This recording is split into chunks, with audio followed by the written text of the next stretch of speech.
Hey, Phil?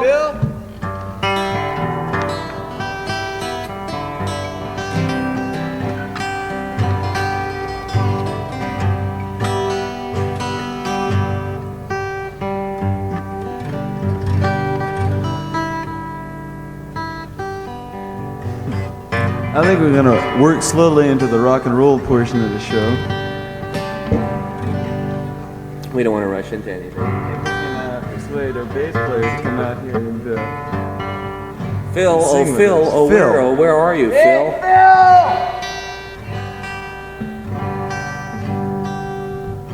Last I saw him, he had... Huh? Out front of what? I don't know. Last I saw him, he was in the dressing room or something.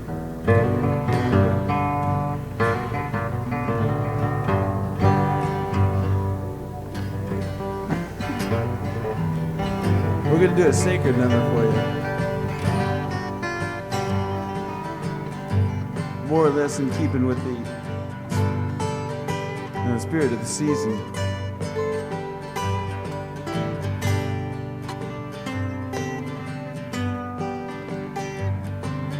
Death is an angel sent down from above, sent for the flowers and the lilies we love. Surely it's so, for in heaven's own way, the soul is a flower of the Master's bouquet. Gathering flowers for the Master's bouquet, beautiful flowers that never decay, gathered by angels and carried away, forever to bloom in the Master's bouquet.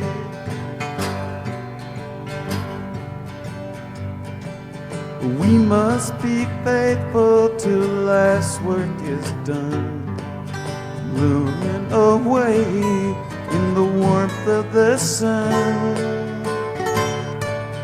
But every bud in each blossom someday will bloom as a flower in the Master's bouquet. Gathering flowers for the Master's bouquet, beautiful flowers that never decay, gathered by angels and carried away, forever to bloom in the Master's bouquet. Gathering flowers for the Master's bouquet, beautiful flowers that never decay, gathered by angels, carried away, forever to bloom in the Master's bouquet.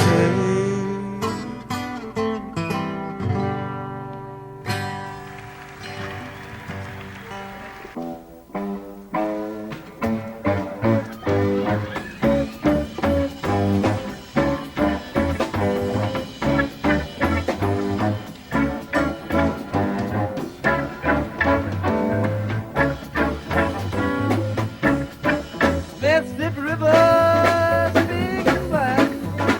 Blonde-headed woman, she's on the other side. But now she's gone, gone, gone out over.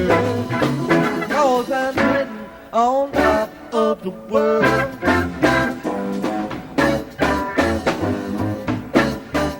Worked all summer, spring and fall.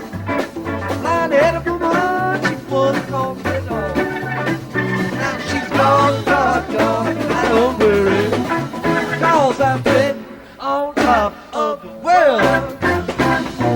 Chapter 6, Into Action.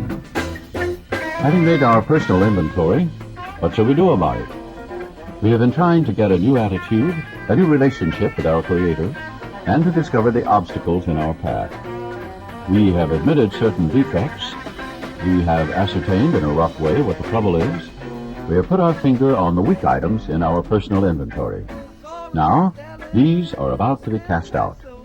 This requires action on our part, which, when completed, will mean that we have admitted to God, to ourselves, and to another human being the exact nature of our defects.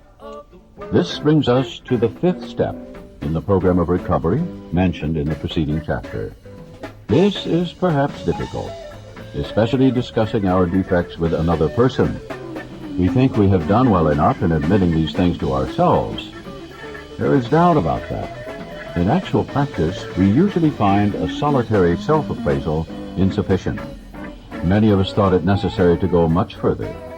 We will be more reconciled to discussing ourselves with another person when we see good reasons why we should do so.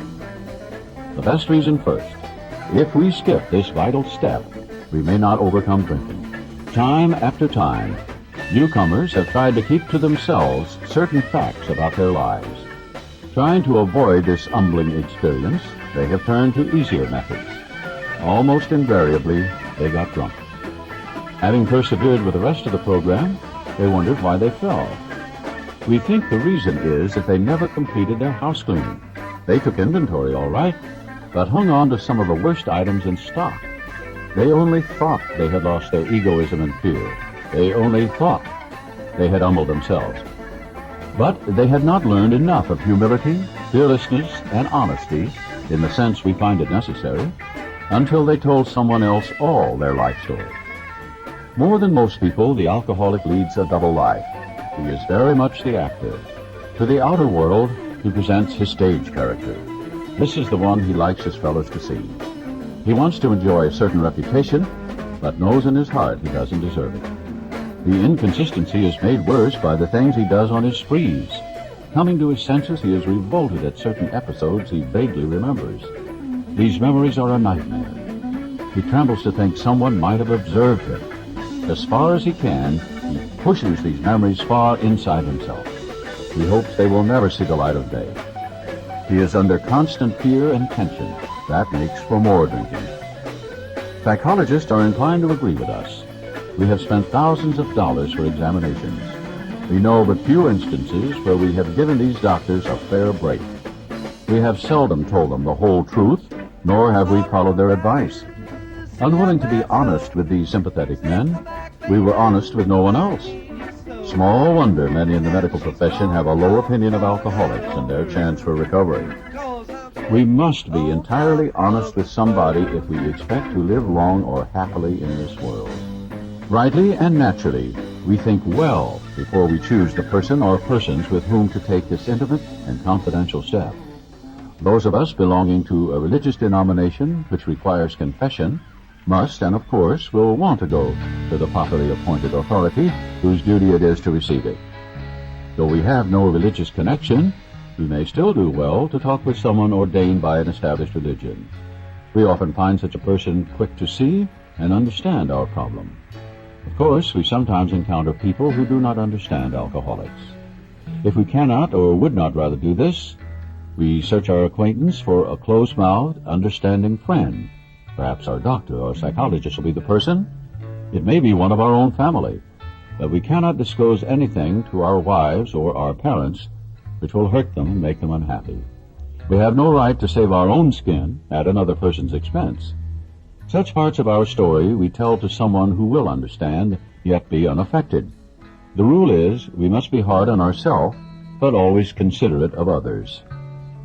Notwithstanding the great necessity for discussing ourselves with someone, it may be one is so situated that there is no suitable person available. If that is so, this step may be postponed. Only, however, if we hold ourselves in complete readiness to go through with it at the first opportunity. We say this because we are very anxious that we talk to the right person.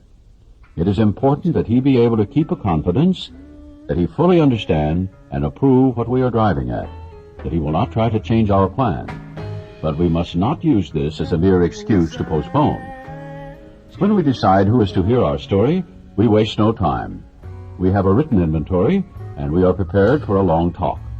We explain to our partner what we are about to do and why we have to do it. He should realize that we are engaged upon a life and death errand. Most people approached in this way will be glad to help. They will be honored by our confidence.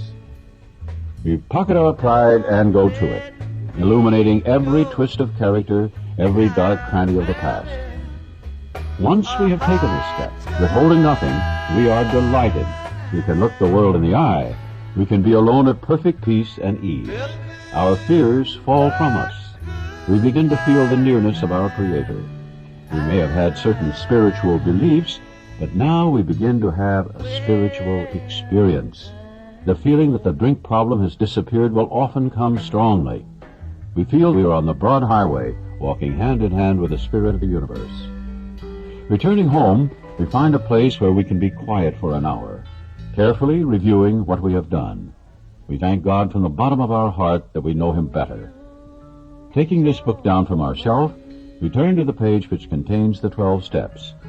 Carefully reading the first 5 proposals, we ask if we have omitted anything, for we are building an arch through which we shall walk a free man at last. Is our work solid so far? Are the stones properly in place? Have we skimped on the cement put into the foundation? Have we tried to make mortar without sand? If we can answer to our satisfaction, we then look at step 6. We have emphasized willingness as being indispensable. Are we now ready to let God remove from us all the things which we have admitted are objectionable? Can He now take them all, every one? If we still cling to something we will not let go, we ask God to help us be willing. And ready? We say something like this: My Creator, I am now willing that you should have all of me, good and bad. I pray that you now remove from me every single defect of character which stands in the way of my usefulness to you and my fellows. Grant me strength as I go out from here to do your bidding. Amen. We have then completed step 7. Now we need more action, without which we find that faith without works is dead. Let's look at steps 8 and 9. We have a list of all persons we have harmed and to whom we are willing to make amends. We made it when we took inventory. We subjected ourselves to a drastic self-appraisal. Now we go out to our fellows and repair the damage done in the past. We attempt to sweep away the debris which has accumulated out of our effort to live on self-will and run the show ourselves. If we haven't the will to do this, we ask until it comes. Remember, it was agreed at the beginning we would go to any lengths for victory over alcohol. Probably there are still some misgivings. As we look over the list of business acquaintances and friends we have hurt, we may feel diffident about going to some of them on a spiritual basis. Let us be reassured.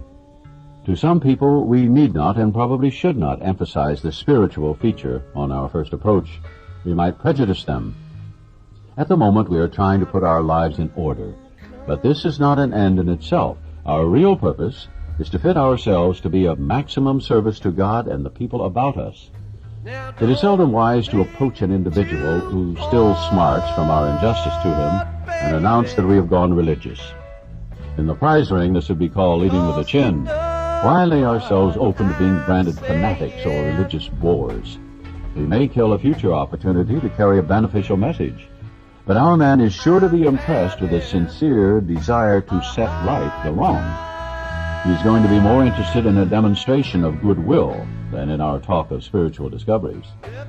We don't use this as an excuse for shying away from the subject of God. When it will serve any good purpose, we are willing to announce our convictions with tact and common sense. The question of how to approach the man we hated will arise. It may be he has done us more harm than we have done him. And though we may have acquired a better attitude toward him, we are still not too keen about admitting our faults. Nevertheless, with a person we dislike, we take the bit in our teeth. It is harder to go to an enemy than to a friend, but we find it much more beneficial to us. We go to him in a helpful and forgiving spirit, confessing our former ill feeling and expressing our regret. Under no condition do we criticize such a person or argue. Simply, we tell him that we will never get over drinking until we have done our utmost to straighten out the past. We are there to sweep off our side of the street. realizing that nothing worthwhile can be accomplished until we do so, never trying to tell him what he should do. His faults are not discussed. We stick to our own. If our manner is calm, frank, and open, we will be gratified with the result. In 9 cases out of 10, the unexpected happens. Sometimes the man we are calling upon admits his own fault, so feuds of years standing melt away in an hour. Rarely do we fail to make satisfactory progress. Our former enemies sometimes praise what we are doing and wish us well. Occasionally they will offer assistance. It should not matter, however, if someone does throw us out of his office. We have made our demonstration, done our part. It's water over the dam. Most alcoholics owe money. We do not dodge our creditors. Telling them what we are trying to do, we make no bones about our drinking. They usually know it anyway, whether we think so or not. Nor are we afraid of disclosing our alcoholism on the theory it may cause financial harm. Approached in this way, the most ruthless creditor will sometimes surprise us. Arranging the best deal we can, we let these people know we are sorry. Our drinking has made us slow to pay. We must lose our fear of creditors, no matter how far we have to go. Or we are liable to drink if we are afraid to face them. Perhaps we have committed a criminal offense which might land us in jail if it were known to the authorities. We may be short in our accounts and unable to make good. We have already admitted this in confidence to another person, but we are sure we would be imprisoned or lose our job if it were known. Maybe it's only a petty offense, such as padding the expense account. Most of us have done that sort of thing. Maybe we are divorced and have remarried, but haven't kept up the alimony to number 1. She's indignant about it and has a warrant out for our arrest. That's a common form of trouble, too. Although these reparations take innumerable forms, there are some general principles which we find guiding. Reminding ourselves that we have decided to go to any lengths to find a spiritual experience, we ask that we be given strength and direction to do the right thing, no matter what the personal consequences may be. We may lose our position or reputation or face jail, but we are willing. We have to be. We must not shrink at anything. Usually, however, other people are involved. Therefore, we are not to be the hasty and foolish martyr who would needlessly sacrifice others to save himself from the alcoholic pit. A man we know had remarried. Because of resentment and drinking, he had not paid alimony to his first wife. She was furious. She went to court and got an order for his arrest. He had commenced our way of life, had secured a position, and was getting his head above water. It would have been impressive heroics if he had walked up to the judge and said, "Here I am." We thought he ought to be willing to do that if necessary, but if he were in jail, he could provide nothing for either family. We suggested he write his first wife, admitting his faults and asking forgiveness. He did, and also sent a small amount of money. He told her what he would try to do in the future. He said he was perfectly willing to go to jail if she insisted. Of course, she did not, and the whole situation has long since been adjusted. Before taking drastic action which might implicate other people, we secure their consent. If we have obtained permission, consulted with others, asked God to help, and the drastic step is indicated, we must not shrink. This brings to mind a story about one of our friends. While drinking, he accepted a sum of money from a bitterly hated business rival, giving him no receipt for it. He subsequently denied having received the money and used the incident as a basis for discrediting the man. He thus used his own wrongdoing as a means of destroying the reputation of another. In fact, his rival was ruined. He felt that he had done a wrong he could not possibly make right. If he opened that old affair, he was afraid it would destroy the reputation of his partner, disgrace his family, and take away his means of livelihood. What right had he to involve those dependent upon him?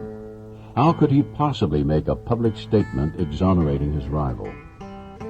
After consulting with his wife and partner, he came to the conclusion that it was better to take those risks than to stand before his Creator guilty of such ruinous slander.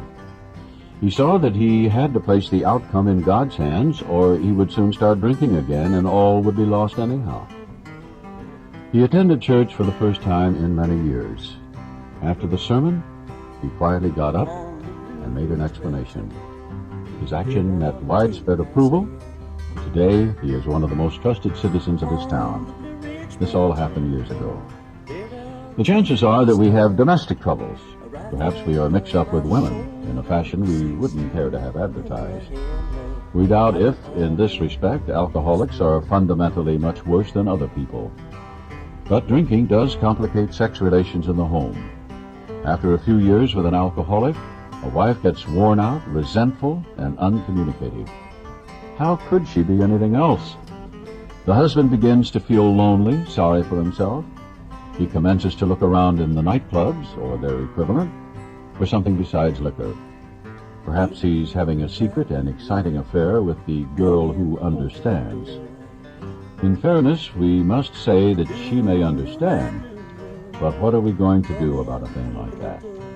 A man so involved often feels very remorseful at times, especially if he is married to a loyal and courageous girl who has literally gone through hell for him.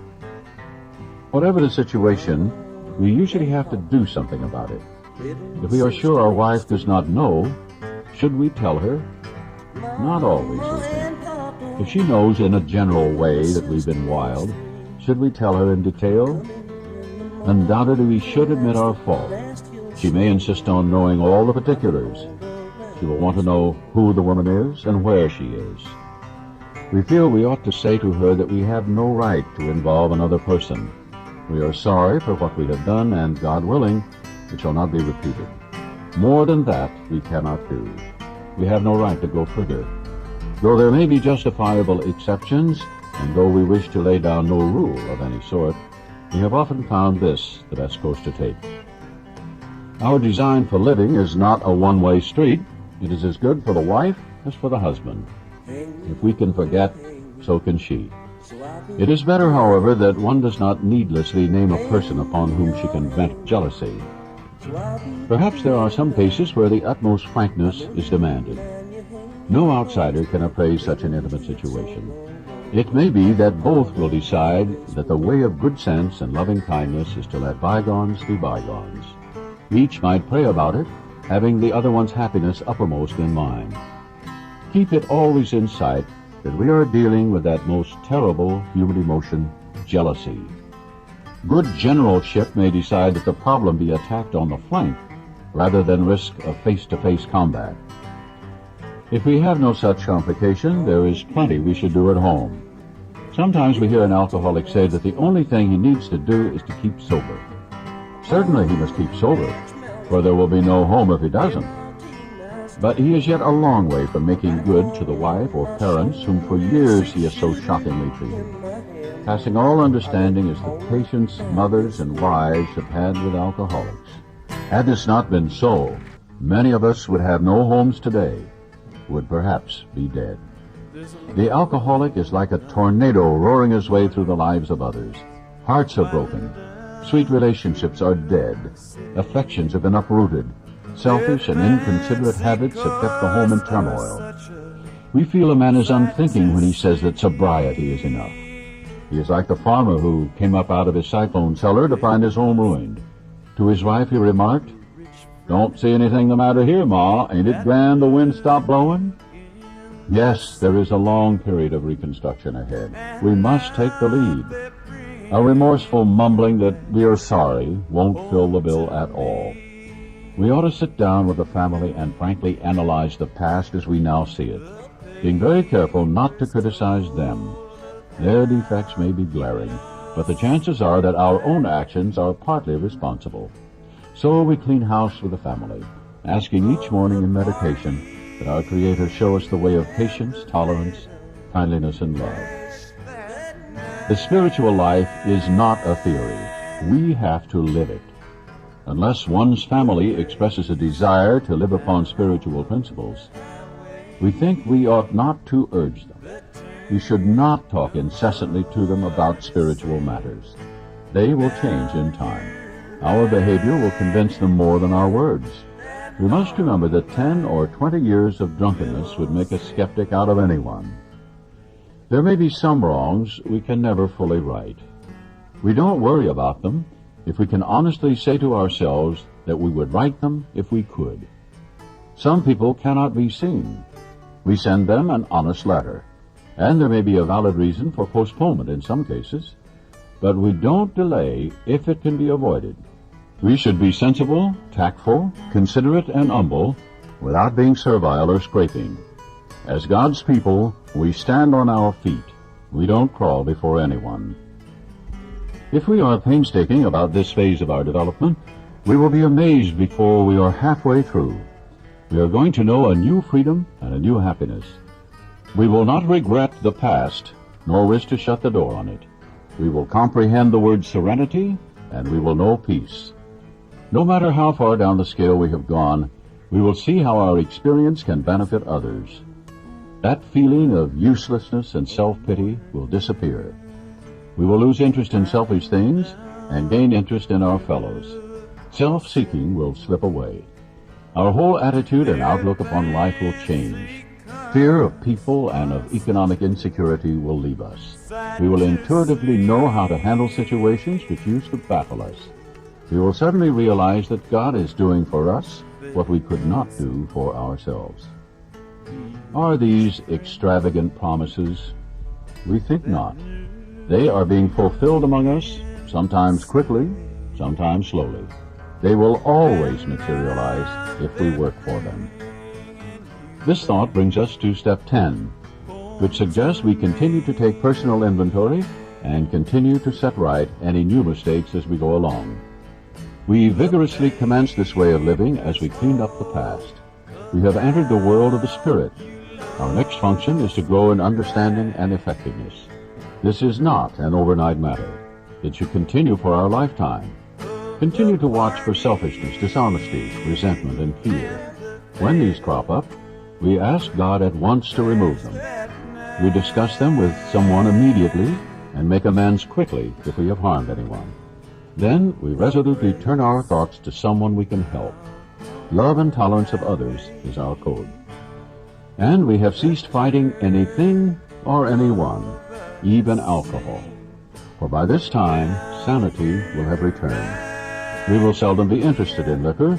If tempted, we recoil from it as from a hot flame. We react sanely and normally, and we will find that this has happened automatically. We will see that our new attitude toward liquor has been given us without any thought or effort on our part. It just comes. That is the miracle of it. We are not fighting it, neither are we avoiding temptation. We feel as though we had been placed in a position of neutrality, safe and protected. We have not even sworn off. Instead, the problem has been removed. It does not exist for us. We are neither cocky nor are we afraid. That is our experience. That is how we react so long as we keep in fit spiritual condition. It is easy to let up on the spiritual program of action and rest on our laurels. We are headed for trouble if we do, for alcohol is a subtle foe. We are not cured of alcoholism. What we really have is a daily reprieve, contingent on the maintenance of our spiritual condition. Every day is a day when we must carry the vision of God's will into all of our activities. How can I best serve Thee? Thy will, not mine, be done. These are thoughts which must go with us constantly. We can exercise our willpower along this line all we wish. It is the proper use of the will. Much has already been said about receiving strength, inspiration, and direction from Him who has all knowledge and power. If we have carefully followed directions, we have begun to sense the flow of His Spirit into us. To some extent, we have become God-conscious. We have begun to develop this vital sixth sense. But we must go further, and that means more action. Step 11 suggests prayer and meditation. We shouldn't be shy on this matter of prayer. Better men than we are using it constantly. It works if we have the proper attitude and work at it. It would be easy to be vague about this matter, yet we believe we can make some definite and valuable suggestions. When we retire at night, we constructively review our day. Were we resentful, selfish, dishonest, or afraid? Do we owe an apology? Have we kept something to ourselves which should be discussed with another person at once? Were we kind and loving toward all? What could we have done better? Were we thinking of ourselves most of the time? Or were we thinking of what we could do for others, of what we could pack into the stream of life? But we must be careful not to drift into worry, remorse, or morbid reflection, for that would diminish our usefulness to others. After making our review, we ask God's forgiveness and inquire what corrective measures should be taken. On awakening, let us think about the 24 hours ahead. We consider our plans for the day. Before we begin, we ask God to direct our thinking, especially asking that it be divorced from self-pity, dishonest, or self-seeking motives. Under these conditions, we can employ our mental faculties with assurance. For after all, God gave us brains to use. Our thought life will be placed on a much higher plane when our thinking is cleared of wrong motives. In thinking about our day, we may face indecision. We may not be able to determine which course to take. Here we ask God for inspiration, an intuitive thought or a decision. We relax and take it easy. We don't struggle. We are often surprised how right answers come after we've tried this for a while. What used to be the hunch or occasional inspiration gradually becomes a working part of the mind. Being still inexperienced and having just made conscious contact with God, it is not probable that we are going to be inspired at all times. We might pay for this presumption in all sorts of absurd actions and ideas. Nevertheless, we find that our thinking will, as time passes, be more and more on the plane of inspiration. We come to rely upon it. We usually conclude the period of meditation with a prayer that we be shown all through the day what our next step is to be, that we be given whatever we need to take care of such problems. We ask especially for freedom from self-will and are careful to make no request for ourselves only. We may ask for ourselves, however, if others will be helped. We are careful never to pray for our own selfish ends. Many of us have wasted a lot of time doing that, and it doesn't work. You can easily see why. If circumstances warrant, we ask our wives or friends to join us in morning meditation. If we belong to a religious denomination which requires a definite morning devotion, we attend to that also. If not members of religious bodies, we sometimes select and memorize a few set prayers which emphasize the principles we have been discussing. There are many helpful books also. Suggestions about these may be obtained from one's priest, minister, or rabbi. Be quick to see where religious people are right. Make use of what they offer. As we go through the day, we pause when agitated or doubtful and ask for the right thought or action. We constantly remind ourselves we are no longer running the show, humbly saying to ourselves many times each day, "Thy will be done." We are then in much less danger of excitement, fear, anger, worry, self-pity, or foolish decisions. We become much more efficient. We do not tire so easily, for we are not burning up energy foolishly as we did when we were trying to arrange life to suit ourselves. It works. It really does. We alcoholics are undisciplined, so we let God discipline us in the simple way we have just outlined. But this is not all. There is action and more action. Faith without works is dead. The next chapter is entirely devoted to step 12. The sun, when you will water all the children of the garden, when they sigh about the barren lack of rain, troops so hungry neath the sky.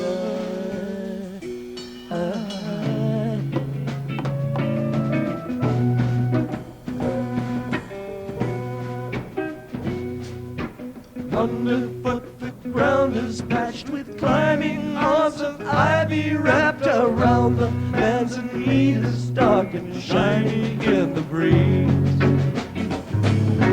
William Taylor stretched his